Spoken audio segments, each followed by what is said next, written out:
Muito importante a gente saber manusear a Bíblia, saber qual livro vem depois do outro, é muito legal. Vamos abrir a Bíblia na carta de 1 Pedro, capítulo 1. A versão que eu vou ler aqui é a NVT, se alguém quiser acompanhar na mesma, se não, fica à vontade para acompanhar na versão que vocês gostam. A gente vai ler todo o capítulo 1 e um pedacinho do capítulo 2, a leitura vai ser um pouquinho extensa. 1 Pedro 1, através do versículo 1, a partir do versículo 1. 1 Pedro, capítulo 1, versículo 1. Eu, Pedro, apóstolo de Jesus Cristo, escrevo esta carta aos escolhidos que vivem como estrangeiros nas províncias de Ponto, Galácia, Capadócia, Ásia e Bitínia. Deus, o Pai, os conhecia de antemão e os escolheu, e o Espírito os santificou para a obediência e a purificação pelo sangue de Jesus. Que vocês tenham cada vez mais graça e paz. Todo louvor seja a Deus, o nosso Pai, o Pai de nosso Senhor Jesus Cristo. Por sua grande misericórdia, Ele nos fez nascer de novo, por meio da ressurreição de Jesus Cristo dentre os mortos. Agora temos uma viva esperança e uma herança imperecível, pura e imaculada, que não muda nem se deteriora, guardada para vocês no céu. Por meio da fé que vocês têm, Deus os protege com o seu poder até que recebam essa salvação, pronta para ser revelada nos últimos tempos. Portanto, alegrem-se com isso, ainda que agora, por algum tempo, vocês precisem suportar muitas provações. Elas mostrarão que sua fé é autêntica. Como o fogo prova e purifica o ouro, assim sua fé está sendo experimentada. E ela será muito mais preciosa é muito mais preciosa que o simples ouro. Isso resultará em louvor, glória e honra no dia em que Jesus Cristo for revelado. Embora nunca o tenham visto, vocês o amam. E ainda que não vejam agora, creem nele e se regozijam com alegria inexprimível e gloriosa, pois estão alcançando o alvo de sua fé, a sua salvação. Até mesmo os profetas queriam saber mais sobre essa salvação e investigaram a respeito quando profetizaram acerca da graça preparada para vocês. Buscavam descobrir a que tempo ou ocasião se referia o Espírito de Cristo que neles estava ao predizer o sofrimento de Cristo e sua grande glória posterior. Foi-lhes dito que suas mensagens não eram para eles, mas para vocês. E, agora, essas boas novas lhes foram anunciadas por aqueles que pregaram pelo poder do Espírito Santo, enviado do céu. É algo tão maravilhoso que até os anjos anseiam observar.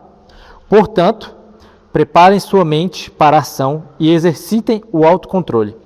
Depositem toda a sua esperança na graça que receberão quando Jesus Cristo for revelado. Sejam filhos obedientes, não voltem ao seu antigo modo de viver, quando satisfaziam os próprios desejos e viviam na ignorância.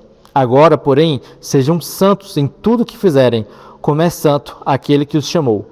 Pois as Escrituras dizem, sejam santos, porque eu sou santo. Lembrem-se de que o Pai Celestial, a quem vocês oram, não mostra favorecimento.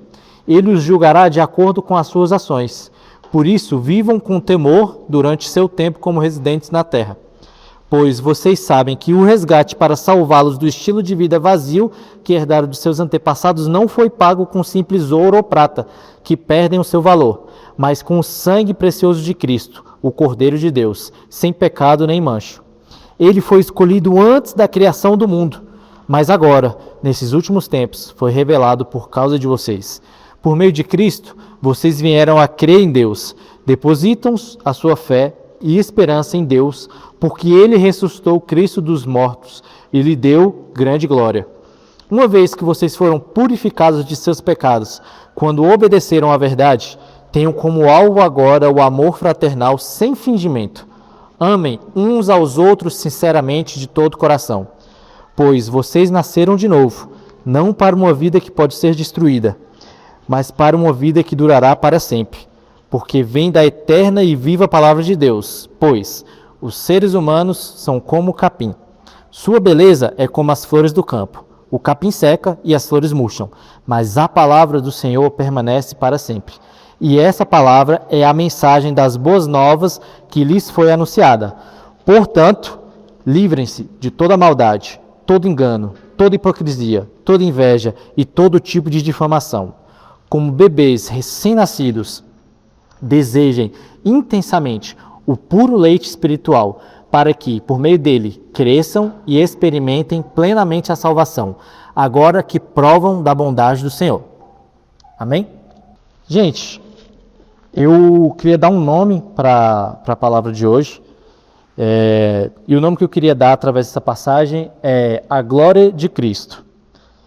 Quando eu estava na última reunião de oração, a gente estava orando e eu tive um discernimento assim de uma ênfase de uma mensagem para trazer para a igreja. E a oração foi lá no começo do mês, quando chegou essa semana, eu estava com um certo incômodo assim e comecei a orar ao Senhor, pedindo: Deus, confirma se é essa mensagem que o Senhor comunicou comigo ou se eu devo estar trazendo outra coisa. E eu fui fazendo o meu devocional e fui orando, pedindo ao Senhor, porque eu estava com receio de eu trazer uma mensagem que, ainda que fosse bíblica, mas fosse algo que eu quisesse trazer ou eu estivesse entendendo o que tinha que trazer. E enquanto eu estava fazendo meu devocional, quando eu me deparei com essa leitura aqui de 1 Pedro, o Espírito Santo ele me trouxe muita paz, assim, convicção de ser essa mensagem para trazer aqui para vocês. E isso foi sendo confirmado através daquilo que eu estava estudando durante a semana, mas principalmente na quarta-feira a gente teve o discipulado de homens e a gente foi conversando lá e no dia seguinte eu fui ler essa passagem. O Espírito Santo confirmou, através daquilo que a gente estava conversando, e eu creio que daquilo que a gente está vivendo como igreja, essa mensagem aqui. Eu queria rapidamente falar sobre o contexto sobre o qual Pedro escreveu essa carta e para quem ele escreveu. O apóstolo Pedro, ele, segundo os comentaristas, ele escreveu essa carta aqui cerca de 2 anos antes de ele ser martirizado. Muito possivelmente ele estava em Roma. Ele escreve aqui para a igreja que estavam em algumas províncias aqui. Ele cita no início províncias de Ponto, Galácia, Capadócia, Ásia e Bitina. O contexto dessa época, o que aconteceu? Durante essa época, o imperador de Roma era o imperador Nero. Historicamente é comprovado que ele promoveu um incêndio na cidade de Roma. Esse incêndio, a repercussão dele não foi positiva para o Império Romano. E aí, quando ele viu isso, ele viu a necessidade dele colocar a culpa em alguém. E o bode expiatório para ele atribuir essa culpa foram os cristãos. O povo já tinha uma resistência e já tinham o hábito de perseguir os cristãos por assimilar eles aos judeus, também pela própria prática deles que não se curvavam, né, e não prestavam culto aos deuses romanos. Então, quando Nero atribui a culpa desse incêndio aos cristãos, isso resulta numa tremenda perseguição em Roma, na capital, mas essa perseguição ela se estendeu a cada um dessas províncias aqui que nós citamos. Quem aí já assistiu aquele filme Paulo, Apóstolo de Cristo? Tem, eu acho que ele no YouTube. É muito legal porque o filme ele retrata justamente esse cenário, né? Lá no filme a gente vê a igreja de Roma sendo perseguida, vários cristãos sendo martirizados, sendo mortos ali pelo nome de Cristo. E o interessante é que lá em Atos a gente vê que Paulo, ele encerra sua vida ali em Roma. Tem um determinado momento que ele sai de Jerusalém, ele vai para Roma, ele fica preso lá meio que numa prisão domiciliar por 2 anos. E o que a Bíblia não fala, mas é comprovado pela tradição e pelos comentaristas, é que após essa prisão, Paulo ele sai de Roma para uma terceira viagem missionária e acredita-se justamente que foi nesse período que Pedro escreveu essa carta para trazer conforto, consolo para os irmãos que estavam sendo perseguidos nesse período. E aí o filme que eu citei, ele vai retratar justamente quando Paulo volta, que aí ele é preso não mais numa prisão domiciliar, ele é preso lá numa prisão romana até o seu martírio. Então, o contexto dessa carta para as pessoas, para quem Pedro escreveu, era um contexto de perseguição, dor, luta e martírio. E diante disso, dentro do texto aqui, a gente pode observar Pedro ressaltar a glória de Cristo diversas vezes aqui. E o objetivo é que hoje a gente possa observar a glória de Cristo, talvez numa perspectiva diferente do que a gente está acostumado a contemplar. E o estilo literário de Pedro, ele é diferente do de Paulo, diferente em parte, mas similar também. Pedro ele vai fazer um cotejo aqui. Ele vai ressaltar o Evangelho, e depois que ele ressalta teologicamente o Evangelho, ele nos chama a condutas práticas de como viver de acordo com o Evangelho. O interessante é que Paulo, na carta dos Efésios, ele faz isso na metade da carta. Então, a metade da carta ela é uma carta teológica, onde ele explica o Evangelho.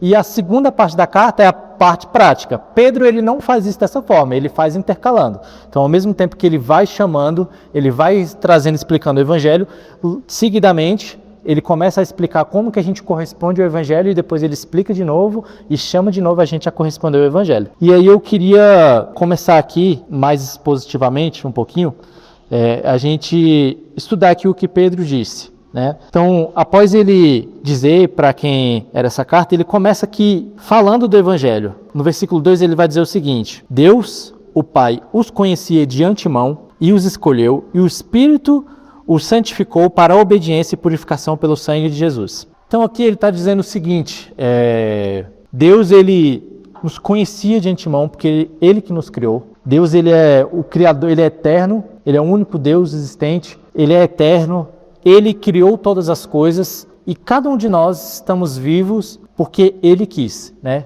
E cada um de nós aqui, Deus pensou em cada um de nós.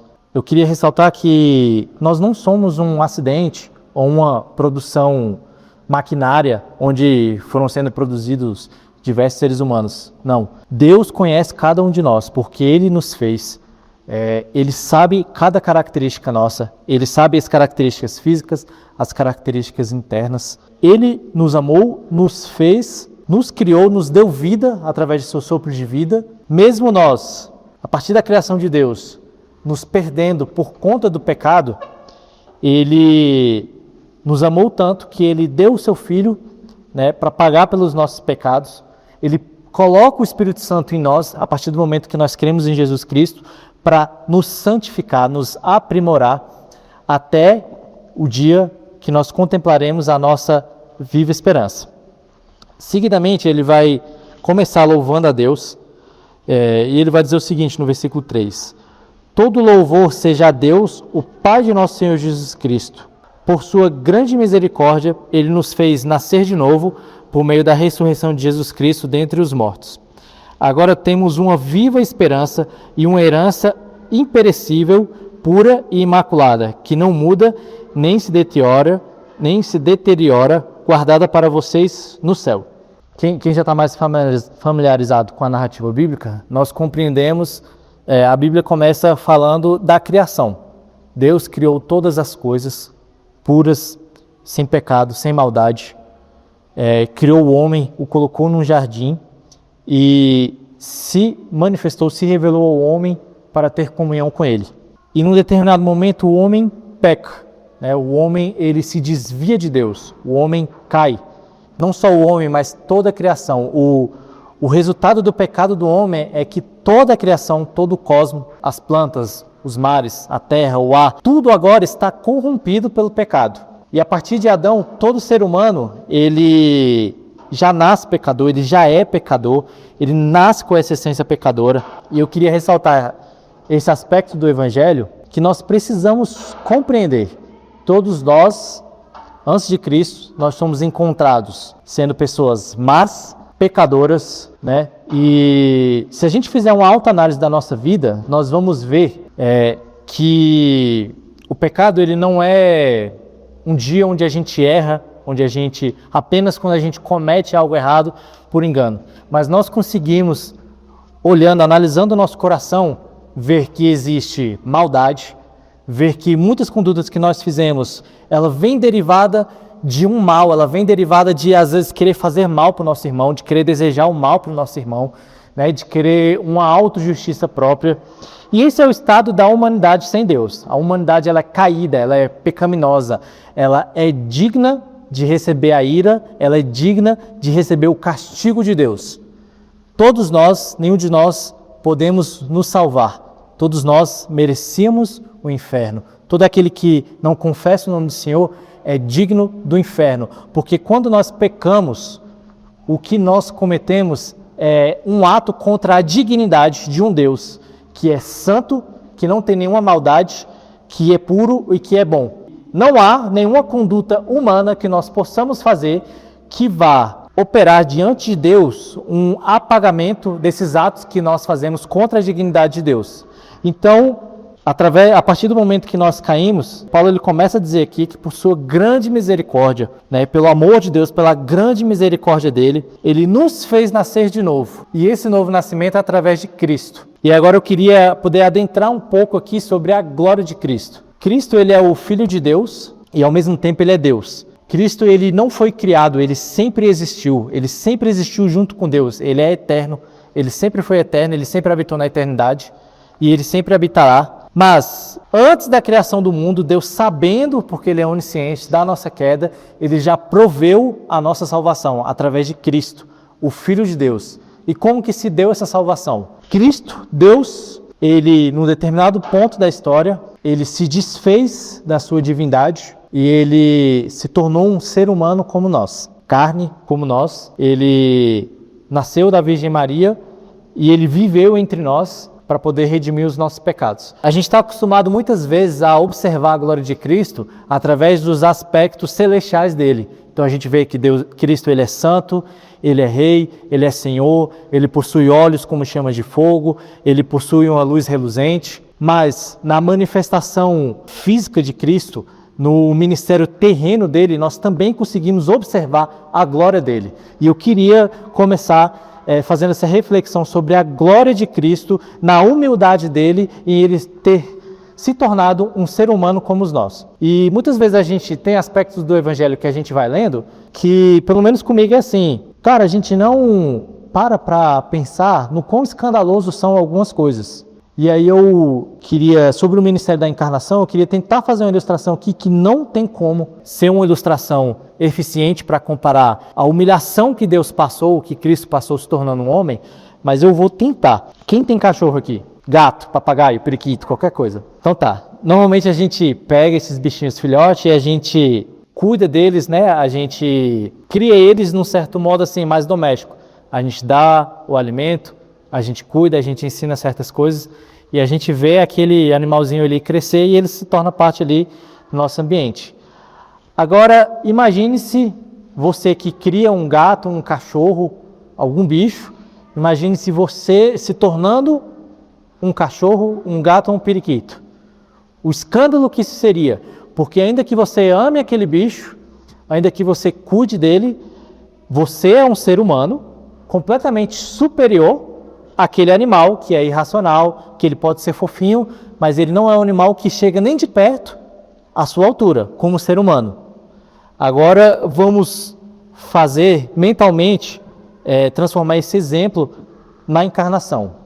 Um Deus que é transcendente, todos nós fomos criados. E o Deus que nos criou, ele chegou ao ponto que ele se tornou uma de suas criaturas. Então eu queria assim, que a gente meditasse o quão escandaloso é a encarnação e o quão humilhante é o fato de Cristo ter se tornado um homem como nós. E aí a gente observa a glória de Cristo na humildade dele, né? Então Filipenses vai dizer, Paulo nos exorta a seguir o exemplo de Cristo, que ele mesmo sendo Deus, quando ele se tornou homem, não foi despido, a divindade dele não era inacessível para ele, mas ele escolheu por nós não acessar a sua divindade e se tornar um homem como nós, porque era a única forma dele nos salvar, era a única forma de nós sermos salvos, porque como homens, como criaturas, o homem pecou e era necessário um homem pagar pelo pecado para que todos nós pudéssemos ter a redenção.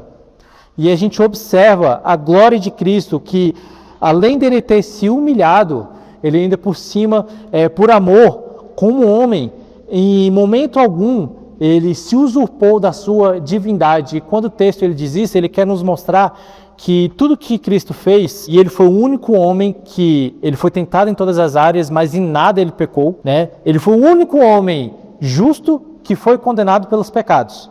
Todo homem, se pagar pelos seus pecados, ele está cumprindo a justiça de Deus, porque o homem pecou. E aí, a partir desse ponto que nós pecamos, nós merecemos a ira de Deus. Mas Cristo, ele não tinha nenhum pecado nele e sobre ele foi imputado o preço pelos nossos pecados. E o que o texto mostra para nós, o texto lá de Filipenses, é que o fato de Cristo não ter se usurpado, é que o fato dele não ter pecado não foi pela divindade dele, mas foi pela humanidade dele. Foi por ele escolher obedecer até o fim. Até o fim, e o fim foi a morte de cruz. Então nisso a gente consegue contemplar a glória de Cristo, a glória no amor dele por nós. Tudo que ele passou, todo o sofrimento que ele passou, toda a dor que ele passou. Cara, Cristo ele se humilhou a ponto dele ser um bebê que necessitava dos cuidados de uma criatura que ele criou. Cristo ele se humilhou a ponto de ele ser o Senhor de todas as coisas e ele não ter um alimento do que comer. E é muito importante a gente poder meditar na glória de Cristo, para a gente poder passar pela vida, passar por esse processo. Eu quero avançar agora um pouquinho aqui, no contexto sobre o qual essa carta foi escrita. Pedro está escrevendo e ele está falando isso aqui para irmãos que estavam sendo perseguidos, que não estavam vivendo... O contexto aqui é muito diferente, por exemplo, de quando Paulo escreve para a igreja em Corinto. Era uma igreja estabelecida em um lugar, que com certeza tinha as suas dificuldades, mas que tinha uma vida, tinha tempo, tinha espaço, tinha dentro daquela região, tinha um certo nível de paz para poder desenvolver uma vida eclesiástica. Aqui Pedro está escrevendo para pessoas que estão tendo que sair de cidades porque estão sendo perseguidas, que estão tendo que se reunir escondidas, porque se as pessoas verem elas se reunindo, elas vão matá-las. Né? Pessoas que estão passando fome, que estão passando frio. Por Cristo, elas estão sujeitas a todo esse tipo de humilhação, todo esse tipo de perseguição, inclusive a morte.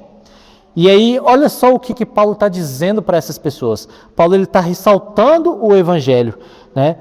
Então ele começa a dizer aqui: todo louvor seja a Deus, o Pai de nosso Senhor Jesus Cristo, por sua grande misericórdia, Ele nos fez nascer de novo por meio da ressurreição de Cristo Jesus dentre os mortos. Agora temos uma viva esperança e uma herança imperecível, pura e imaculada, que não muda nem se deteriora, guardada para vocês no céu, por meio da fé que vocês têm. Deus os protege com seu poder até que recebam essa salvação, pronta para ser revelada nos últimos tempos. Então aqui ele começa a falar do Evangelho, só que aí ele faz um link, ele fala do Evangelho e ele fala o seguinte: portanto, e o portanto aqui, ele está dizendo o seguinte: diante disso, diante do que eu acabei de falar, diante do Evangelho, alegrem-se com isso, ainda que agora por algum tempo vocês precisem suportar muitas provações. Então, para essas pessoas que estavam sendo perseguidas, né, que estavam sofrendo perseguição, sofrendo violência e sofrendo martírio, morte, Paulo está dizendo: lembrem-se do Evangelho, lembrem-se do Senhor que o salvou, lembrem-se da obra da cruz, lembrem-se que Deus está no controle, Ele está redimindo todas as coisas, e mesmo na aflição, mesmo passando por essas situações, pelo Evangelho, vocês devem se alegrar. Não importa a situação que vocês estão vivendo, vocês têm motivo para se alegrarem. Por quê? Ele falou aqui antes. Porque agora em Cristo nós temos uma viva esperança, uma herança imperecível, pura e imaculada, que não muda nem se deteriora, guardada para vocês no céu. Que herança é essa? É Cristo. Paulo aqui está falando da ressurreição, né? Cristo ele nos salvou por meio da cruz. E a partir do ponto que nós cremos na obra de Cristo, nós somos salvos do pecado e nós entramos em um processo de santificação até a volta de Cristo, que vai ser o momento onde Ele vai consumar toda essa redenção. Então, um pouquinho antes eu falei que Deus criou todas as coisas boas e aí, por meio do pecado do homem, tudo foi corrompido. Toda a terra, todo o cosmos, tudo isso. Só que a redenção de Deus, o sacrifício de Cristo, ele engloba toda a criação, não são apenas nós. Ele engloba toda a criação, mas a cruz por si mesma, ela não consumou a salvação de Deus. A salvação de Deus, ela se consumará na volta do nosso Senhor Jesus Cristo. Depois da ressurreição, ele foi assunto aos céus, mas ele retornará, né? E quando ele retornar, todos aqueles que estiverem mortos ressuscitarão, e aqueles que estiverem vivos, que creem em Cristo, terão seus corpos transformados e se encontrarão com Cristo para habitar com Ele para sempre aqui na terra. Ele vai restaurar todas as coisas ao estado original do qual Deus criou. E aí qual o ponto de que Pedro está escrevendo aqui para esses irmãos? É para eles se lembrarem do Evangelho, né? E diante daquela situação, diante das dificuldades, o que Pedro está dizendo aqui, alegrem-se, porque a perseguição não vai tirar de vocês a salvação. Os castigos físicos, as dores físicas que vocês estão sofrendo, não tem poder de tirar de vocês a esperança viva que nós temos em Cristo. A morte que escravizava a humanidade não tem mais esse poder de tirar de nós essa salvação, porque aquele que está em Cristo, ainda que morra, viverá, porque quando ele voltar, nós ressuscitaremos. O que eu queria trazer aqui para nós é que o nosso contexto hoje é diferente, né? Nós não vivemos esse tipo de perseguição ainda. Os nossos problemas não se assemelham aos problemas que esses irmãos aqui estavam enfrentando. Mas não quer dizer que nós, no nosso dia a dia, nós não tenhamos problemas, dificuldades, provações. Cada um de nós aqui tem esse tipo de problema. Só que eu queria chamar a atenção para a exortação que Pedro dá aqui para essa igreja. Seja qual for o nosso problema, se a gente meditar no Evangelho, a gente tem que se alegrar, porque os nossos problemas são passageiros. Os nossos objetivos e sonhos aqui nessa terra, eles são passageiros. Não importa qual seja a circunstância que está nos deixando tristes, abatidos, afligidos, pode ser uma rotina pesada, pode ser um diagnóstico ruim, pode ser um problema de saúde, pode ser uma situação financeira difícil, né? Pode ser uma falta, algo que a gente está precisando e a gente não está tendo. Só que Pedro está dizendo aqui que sejam quais forem as circunstâncias, aquele que está em Cristo, ele consegue se alegrar, ele pode se alegrar, ele deve se alegrar, porque a nossa esperança não está numa cura, ela não está numa provisão financeira, ela não está num trabalho melhor, num trabalho diferente, ela não está numa mudança de circunstâncias de vida, porque tudo isso aqui é temporário. Tudo isso aqui vai passar. No momento aqui nós lemos que tudo passa, mas a palavra de Deus permanece, né? E o que Pedro está chamando a atenção aqui é que ainda que nós estejamos passando por aflições, elas são temporárias, porque quando nós ressuscitarmos em Cristo, nada disso vai atingir a nós, né? O fato de nós ressuscitarmos e o nosso corpo ser transformado é porque nem mesmo pelo pecado nós seremos mais afligidos. O nosso corpo hoje é uma luta contra o espírito, porque a carne ela quer pecar, a carne ela quer fazer o mal e o espírito ele nos mostra que a gente deve viver de acordo com a nossa salvação, de acordo com a nossa nova identidade, de acordo com o nosso novo nascimento. E as situações da vida muitas vezes têm a função de tentar tirar de nós a alegria e tentar nos tirar desse caminho de perseverar para essa vida. Mas aí Pedro está dizendo, eu repito vocês aqui, para uma igreja que estava sendo perseguida, martirizada, que estava passando fome, estava passando frio, ele está dizendo, portanto, lembrem-se da sua esperança, lembrem-se daquilo que é vivo, que não muda, né? Porque o sacrifício de Deus, a esperança de ressuscitar com Ele, ela é inabalável. Não tem nada que vai mudar. Deus não é um ser humano como nós que vai mudar de ideia.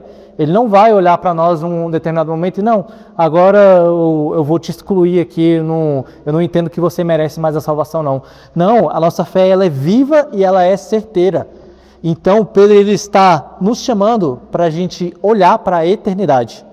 Esse ponto aqui eu queria chamar muita atenção, porque se a gente analisar os escritos apostólicos, a gente vê sempre essa ênfase, essa noção de eternidade. Porque muitas vezes a gente pensa assim, um dia Cristo vai voltar e a gente vai ressuscitar.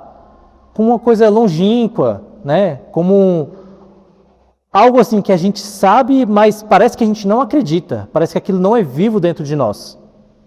E essa é a nossa maior esperança. Porque ainda que a gente esteja vivendo aqui em comunidade, ainda que a gente esteja vivendo agora para as boas obras, vivendo agora de acordo com o caráter de Cristo, isso aqui não é o nosso fim. O que nós fazemos aqui hoje, amanhã, não é o nosso fim. Aquilo que está reservado para nós vem depois dessa era, vem quando todas as coisas forem consumadas, vem depois do fim dessa era. Tem um livro que é muito bom, que é Fundamentos Apostólicos. E lá, um desses fundamentos apostólicos é essa noção, essa percepção de eternidade. E eu queria chamar a atenção para nós como igreja, para que a gente comece a compreender isso e comece a alimentar essa percepção de eternidade como realmente uma esperança. É a gente olhar para esse dia, é a gente sonhar com esse dia, a gente almejar esse dia. Amém? Eu vou seguir aqui no texto. Então ele fala para a igreja: portanto, alegrem-se com isso, ainda que agora, por algum tempo, vocês precisem suportar muitas provações. Elas mostrarão que sua fé é autêntica. Como o fogo prova e purifica o ouro, assim sua fé está sendo experimentada, e ela é muito mais preciosa que o simples ouro. Isso resultará em louvor, glória e honra no dia em que Jesus Cristo foi revelado. Então aqui ele está nos mostrando também que Cristo ele aproveita tudo. Inclusive os momentos difíceis, as provações, elas têm o condão de purificar a nossa fé. Elas têm o condão de nos fazer mais perseverantes. E Cristo, ele suporta isso conosco, ele passa isso conosco. Cristo, ele passou todo tipo de aflição, todo tipo de provação, e ele nos mostra que é capaz, né? E ele derrama a graça dele através das nossas vidas, para que nós, por meio da graça dele, possamos passar e suportar todo tipo de aflição e todo tipo de prova. E ele está nos dizendo aqui que essas provas, elas não são apenas situações difíceis na nossa vida. Elas ainda por cima vão refinar a nossa fé, vão transformar a nossa fé numa fé mais madura, vão transformar a nossa vida numa vida mais madura, mais perseverante, numa vida que conhece mais o Senhor e que confia mais nele. E aí ele vai seguir dizendo aqui no versículo 8, embora nunca o tenham visto, vocês o amam. E ainda que não o vejam agora, creem nele e se regozijam com alegria inexprimível e gloriosa, pois estão alcançando o alvo de sua fé, a sua salvação. Até mesmo os profetas queriam saber mais sobre essa salvação e investigaram a respeito quando profetizaram acerca da graça preparada para vocês. Buscaram descobrir a que tempo ou ocasião se referia o Espírito de Cristo, que neles estava, ao predizer o sofrimento de Cristo e sua grande glória posterior. Foi-lhes dito que suas mensagens não eram para eles, mas para vocês. E agora essas boas novas lhes foram anunciadas por aqueles que pregaram pelo poder do Espírito Santo enviado do céu. É algo tão maravilhoso que até os anjos anseiam observar. Aqui, novamente, eu queria chamar a atenção de vocês para aspectos que às vezes a gente lê e a gente não percebe assim, o escândalo que é a afirmação que está dizendo aqui na Bíblia. Em algumas cartas, Paulo fala do mistério que estava oculto. E ele nos explica que a salvação, a graça de Cristo, o sacrifício de Cristo, né? E a salvação dele estendida não só aos judeus, mas aos gentios também, era um mistério que estava oculto, que somente Deus o Pai conhecia. Então, ou seja, os anjos não conheciam, Satanás não conhecia, principados, potestades, ninguém conhecia esse mistério. E aí, o Pedro está dizendo aqui que isso é algo tão maravilhoso. E o que eu quero chamar a atenção é a gente começar a meditar em como que isso é maravilhoso, que o texto está nos dizendo que é maravilhoso. Que os profetas, amigos de Deus, homens fiéis a Deus, que caminhavam com Deus, que experimentaram de experiências maravilhosas com Deus, quando eles profetizavam, eles investigavam, eles ficavam curiosos, eles queriam saber para quem se dirigia essa graça, para quem se dirigia esse escândalo que Deus estava fazendo. Inclusive, até mesmo os anjos anseiam observar. Então, eu queria ressaltar a glória de Cristo no sacrifício dele, na humanidade dele, nos sofrimentos dele. É algo tão espetacular que até os anjos que estão diante do Senhor, que contemplam o Senhor, que veem a glória, que veem a majestade, estão vendo Deus como ele é, até mesmo os anjos anseiam observar pela graça de Cristo que foi ofertada a nós, que foi derramada sobre nós através da encarnação e da vida de Cristo. A minha proposta é que, além daqui, nos nossos devocionais, a gente possa, nas nossas orações, a gente possa estar buscando isso no Espírito Santo. A gente possa pegar textos aqui. Eu queria incentivar vocês nessa semana a vocês lerem de novo esse texto e lerem também essa carta inteira, mas vendo isso aqui, pedir, Deus, me faz ver o quão grandioso é isso. Mostra, Espírito Santo, revela aos meus olhos a glória de Cristo. Mostra para nós, Senhor, isso que até os anjos anseiam observar, nos permite compreender isso. De novo, ele expõe aqui o Evangelho, ele expõe a grandeza, a magnitude do Evangelho, e aí de novo ele nos chama agora para atitudes práticas de como que nós podemos viver e cultivar o Evangelho. Então no versículo seguinte ele vai dizer, portanto, ou seja, diante disso, preparem sua mente para a ação e exercitem o autocontrole. Depositem toda a sua esperança na graça que receberão quando Jesus Cristo for revelado. Sejam filhos obedientes. Não voltem ao seu antigo modo de viver, quando satisfaziam os próprios desejos e viviam na ignorância. Agora, porém, sejam santos em tudo o que fizerem, como é santo aquele que os chamou. Então, primeiro, Pedro expõe o Evangelho e ele nos exorta, adiante do Evangelho, nós nos alegrarmos até mesmo nas aflições, até mesmo nos tempos difíceis. Agora ele expõe o Evangelho e ele nos chama.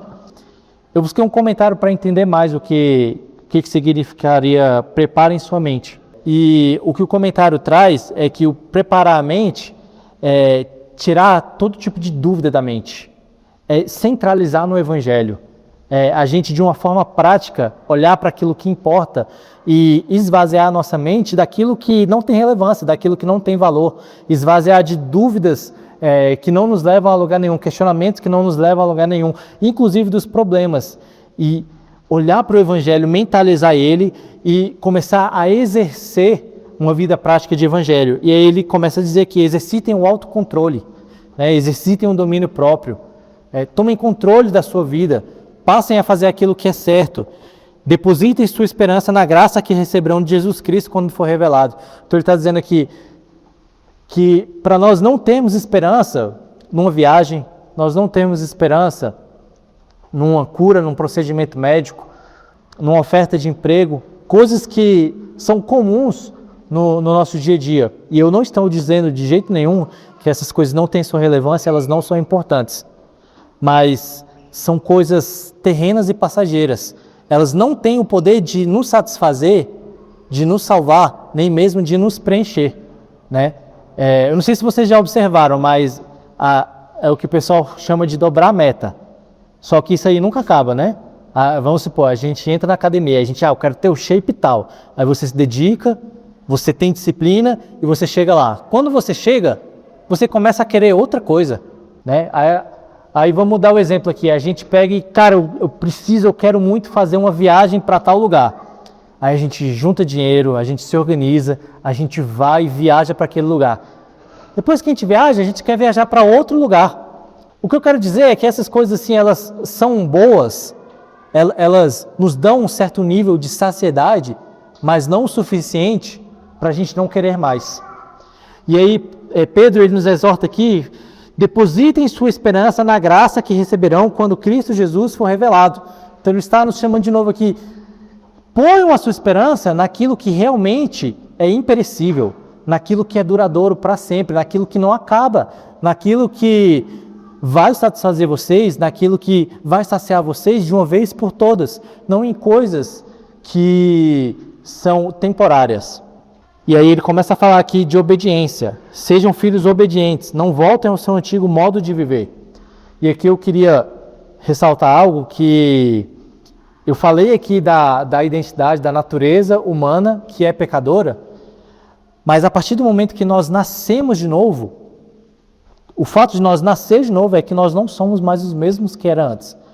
E aí Pedro, ele está dizendo aqui, sejam filhos obedientes, ou seja, não voltem, não se conformem, não voltem a viver da maneira como vocês viviam antes, porque se nós fomos salvos da maneira que nós vivíamos, é porque aquela maneira ela não era boa. Então nós temos que ter uma consciência, nós não podemos ter uma passividade de viver no pecado mais. Nós agora temos que ter uma consciência, esse não sou mais eu. Ainda que a nossa carne lute contra isso, ainda que os nossos instintos lutem contra isso, mas nós temos que ter na nossa mente essa verdade, essa consciência. Essa não é mais a minha natureza. Então, agora eu não faço mais isso porque eu sou filho, eu nasci de novo. Agora eu tenho uma nova identidade, uma nova natureza. Agora eu pratico as obras que o Senhor preparou para nós de antemão. Tudo isso aqui vai nos levar a uma atitude prática de entender e buscar a vida de santidade. É abandonar o pecado, é lançar a mão do pecado, é não se contentar. Se a gente está pecando, a gente não pode se contentar, a gente tem que entender que essa não é mais a nossa natureza, esse não é mais o nosso modo de viver. Agora nós somos filhos, e como filhos nós temos que viver em obediência à palavra do Senhor, nós temos que viver em santidade. E aí ele vai nos dando outros exemplos práticos, Lembre-se de que o Pai Celestial a quem vocês oram não mostra favorecimento. Ele os julgará de acordo com as suas ações. Por isso, vivam com temor durante seu tempo como residentes na terra. Pois vocês sabem que o resgate para salvá-los do estilo de vida vazio que herdaram de seus antepassados não foi pago com simples ouro e prata que perdem seu valor. Então aqui Pedro ele está ressaltando um aspecto de que em Cristo os nossos pecados eles foram pagos. Nós não vamos pagar pelos nossos pecados. Mas existe um aspecto que ainda assim nós seremos julgados por Deus. A partir da cruz, as nossas atitudes ainda vão ser julgadas por Deus. Nós vamos um dia estar diante de Deus e vamos prestar conta de toda palavra que sai da nossa boca, de toda conduta que nós tomamos. Então, por isso, ele nos exorta a ter temor, a saber disso, a tomar consciência disso. Um dia nós vamos estar diante de Deus. Então, um exemplo aqui que ele dá é, se eu ajo com favorecimento, eu vou prestar contas diante de Deus, que eu preferi dar acesso a um irmão do que o outro, por simples favorecimento. E diversas outras coisas. Então, ele nos chama aqui a ter temor, a pensar nas nossas atitudes, a não agir de maneira impensada. E aí, ele vai expor aqui novamente o Evangelho. Eu vou ler aqui. Ele vai dizer o seguinte: pois vocês sabem que o resgate para salvá-los do estilo de vida vazio que herdaram de seus antepassados não foi pago com simples ouro e prata, que perdem seu valor, mas com o sangue precioso de Cristo, o Cordeiro de Deus, sem pecado nem mancha. Ele foi escolhido antes da criação do mundo, mas agora, nesses últimos tempos, foi revelado por causa de vocês. Por meio de Cristo, vocês vieram a crer em Deus, depositaram sua fé e esperança em Deus, porque Ele ressuscitou Cristo dos mortos e lhe deu grande glória. Uma vez que vocês foram purificados dos seus pecados quando obedeceram à verdade, tenham como alvo agora o amor fraternal sem fingimento. Amem uns aos outros sinceramente de todo o coração. Agora, novamente, ele expõe o Evangelho, e aí, aqui ele não traz o portanto, mas quando ele fala que uma vez que vocês foram purificados dos seus pecados, ele está fazendo esse link àquilo que ele trouxe antes. Então, de novo, diante do Evangelho, ele nos exorta agora. Tenham como alvo o amor fraternal sem fingimento. Amem uns aos outros sinceramente de todo o coração.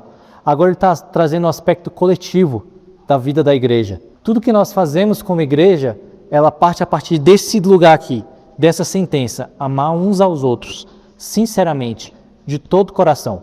Quando nós nos reunimos aqui para adorar o Senhor, tudo que nós fazemos a partir daqui, nós amamos uns aos outros, nós consolamos uns aos outros, nós exortamos uns aos outros, nós abraçamos uns aos outros.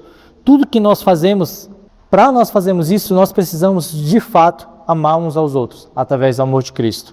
E até por conta disso, não sei o que o Francisco vai achar, mas eu advogo muito de que a nossa igreja caseira possa ter esse nome uns aos outros, porque tudo que a gente faz na prática é isso, é uns aos outros, né? Nós amamos uns aos outros, nós celebramos uns aos outros, nós honramos uns aos outros, nós perdoamos uns aos outros. Versículo 23 ele vai dizer: pois vocês nasceram de novo não para uma vida que pode ser destruída, mas para uma vida que durará para sempre, porque vem da eterna e viva palavra de Deus, pois os seres humanos são como o capim. Sua beleza é como as flores do campo. O capim seca e as flores murcham, mas a palavra do Senhor permanece para sempre. E essa palavra é a mensagem das boas novas que lhes foi anunciada. Portanto, livrem-se de toda maldade, de todo engano, toda hipocrisia, toda inveja e todo tipo de difamação. Como bebês recém-nascidos, desejem intensamente o puro leite espiritual, para que, por meio dele, cresçam e experimentem plenamente a salvação, agora que provaram da bondade do Senhor. Então ele ressalta aqui que a palavra do Senhor permanece para sempre, e a palavra do Senhor é o Evangelho, é a mensagem das boas novas. Portanto, livrem-se de toda maldade, todo engano, toda hipocrisia, toda inveja e todo tipo de difamação. Livrem-se. Ele está aqui nos exortando a uma conduta ativa, ao fato de nós correspondemos à salvação. Nós agimos em encontro à salvação. Então livre-se, tire, não haja dessa forma, livre-se, tenha uma atitude ativa, livre-se das suas atitudes pecaminosas, livre-se de tudo aquilo que é contrário à voz do Senhor. E aqui eu queria pontuar rapidamente aqui os exemplos que ele dá. Livre-se de toda inveja. Então é o ponto da gente entender e agir racionalmente. Eu olhar para o meu irmão e eu queria falar como Carlos, eu queria orar pelo Carlos, tem um sentimento que ele transcende a admiração, ele passa ao ponto de eu queria ter aquilo que ele tem, eu queria receber aquilo que ele está recebendo. E o que ele está falando aqui, o livre-se, ele nos confronta a uma atitude racional. É eu entender, perceber isso e, cara, isso é errado, isso não está de acordo com a minha natureza. Então eu não vou agir dessa forma. Porque muitas vezes a gente entende que nós somos pecaminosos, a gente entende que a gente precisa da graça, só que a gente fica numa atitude passiva, assim. A gente sente inveja, a gente difama, a gente fofoca das pessoas, a gente age de maneira imoral e a gente fica tipo assim, ah Deus, mas é porque eu sou pecador. E o que ele está dizendo aqui é livrem-se disso. A partir do momento que você compreende o Evangelho, você compreende as boas novas, livre-se. Tem uma atitude que vai contra essas práticas. E qual a forma de nós fazermos isso? Ele vai dizer, como bebês recém-nascidos, desejam intensamente o puro leite espiritual para que por meio dele cresçam e experimentem plenamente a salvação. Então ele está dizendo aqui, como bebês que desejam intensamente o leite. E o que é o leite para um bebê? O leite é o alimento, é o sustento. O bebê ele precisa daquele leite para sobreviver, para se desenvolver. E qual o leite aqui que nós precisamos? Aqui, ó. A gente sempre fala disso e não tem como a gente fugir, gente. A gente sempre vai insistir, a gente sempre vai ser incisivo. Muitos de nós aqui estão há 2, 3 anos já caminhando juntos. E se a gente não está gastando tempo com isso daqui, a gente está vivendo de maneira totalmente errada. O nosso leite espiritual, o nosso puro leite, é se deleitar da palavra de Deus. É ler, é estudar, é conhecer quem Deus é por meio da palavra dele. É a gente conhecer mais, é a gente meditar sobre a palavra e é também a gente contemplar o Senhor. O motivo que eu falei no início de Deus ter iluminado meu coração para trazer essa passagem, nosso discipulado de homens, a gente tratou muito sobre ira, muito sobre a forma errada com que a gente reage no nosso matrimônio, que a gente reage nas circunstâncias que estão ao nosso redor. E o Francisco ponderou no final que uma observação que muitos de nós fazemos. Quando a gente começa a agir de maneira diferente, a gente começa a ficar mais irritado, a gente começa a pecar mais, a ser mais ofensivo, é porque a gente está contemplando pouco, é porque a gente está se alimentando pouco, é porque a gente não está se voltando para o leite espiritual. E aí se a gente carece do leite, a gente carece de desenvolvimento. A gente começa a regredir, a gente começa a voltar, a gente para de produzir, de caminhar no processo de santificação. A gente para de expressar o fruto do Espírito. Então, se a gente não se dedicar a isso, e aqui eu queria exortar cada um de vocês, todos nós passamos por dificuldade. Não tem uma imagem errada de nós, que nós líderes não temos dificuldade de ler a Bíblia, não temos dificuldade de orar. Nós enfrentamos a mesma dificuldade de encaixar tempo, de desenvolver uma rotina.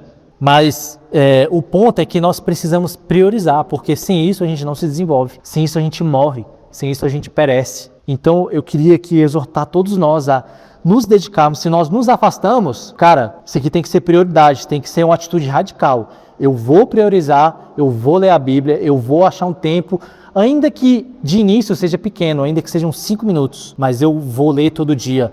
Eu vou priorizar isso porque isso é vital para mim. Eu vou separar 5 minutos durante o meu dia para orar, para cultivar um relacionamento com Deus. Todos nós aqui, que possamos fazer isso também em família. Nós homens, nós temos diversas atividades. Provedor, o homem que ajeita as coisas da casa, o homem que dá segurança. Mas tudo isso é em vão se nós não formos o exemplo disso aqui, ó. Se nós em nossa casa, homens, não somos o exemplo, não somos a pessoa da casa que lidera isso aqui, que lidera uma vida de instrução, de intimidade, uma vida de devoção ao Senhor, nós estamos falhando. Mulheres, se vocês querem administrar o lar sem isso aqui também, não vai dar certo. Criação de filhos sem a Bíblia, não dá certo. Nada que a gente for fazer sem o Senhor dá certo.